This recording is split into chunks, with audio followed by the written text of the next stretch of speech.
નમસ્કાર દર્શક મિત્રો, સત્યમેવ જયતે લાઈવ ન્યૂઝમાં આપ સૌનું હાર્દિક સ્વાગત છે।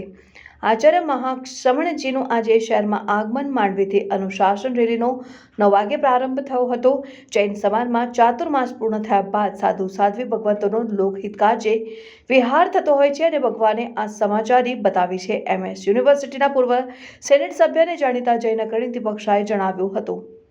તેરાપંથી જૈન સભાના અગ્રણી મુકેશ બડોલાએ જણાવ્યું કે આજે સવારે વડોદરાના સીમાડે આવેલ આઈડિયલ સ્કૂલથી યુગ પ્રધાન મહાતપસ્વી આચાર્ય મહાશ્રમણજી પોતાની ધવલ સેના સાથે વિહાર શરૂ કરીને 9 વાગ્યે શહેરની મધ્યમાં આવેલા માંડવી પહોંચ્યા હતા અને ત્યાંથી અનુશાસન રેલી સ્વરૂપે ફતેપુરા થઈને સંગમ લાલ બહાદુર શાસ્ત્રી વિદ્યાલય પહોંચીને સભાના રૂપે ફેરવાઈ ગઈ હતી, જેમાં વડોદરાના તમામ તેરાપંથી સમાજના તથા જૈનોના બીજા ફિરકાના અગ્રણીઓ તથા રાજકીય અગ્રણીઓ જોડાયા હતા।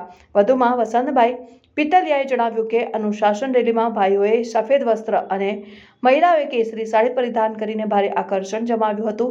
દરમિયાનમાં તેરાપંથ સમાજના પ્રમુખ સુશીલ કોઠારીએ જણાવ્યું હતું કે સુરત વેસુમાં ઐતિહાસિક ચતુર્માસ બાદ વડોદરામાં પધરામણી થઈ રહી છે। અહીંથી ગુરુદેવ કચ્છ તરફ વિહાર કરશે। जय जय ज्योति चरण। आज हमारे तेरापंथ समाज के आचार्य श्री महाश्रमण जी बड़ौदा में धवल सेना के साथ पधारे हुए हैं। करीब 108 साधु साध्वी हैं और इनका लक्ष्य नशा मुक्ति और अर्ण व्रत के ऊपर चलता है। आज संगम 4 रास्ता स्कूल में यहाँ भी रह जाएंगे और कल यहाँ से भी राजकोट भूज जाम इधर उनका विहार होगा। अभी मेरा नाम श्रवण जैन, तेरापंथ समाज बड़ौदा।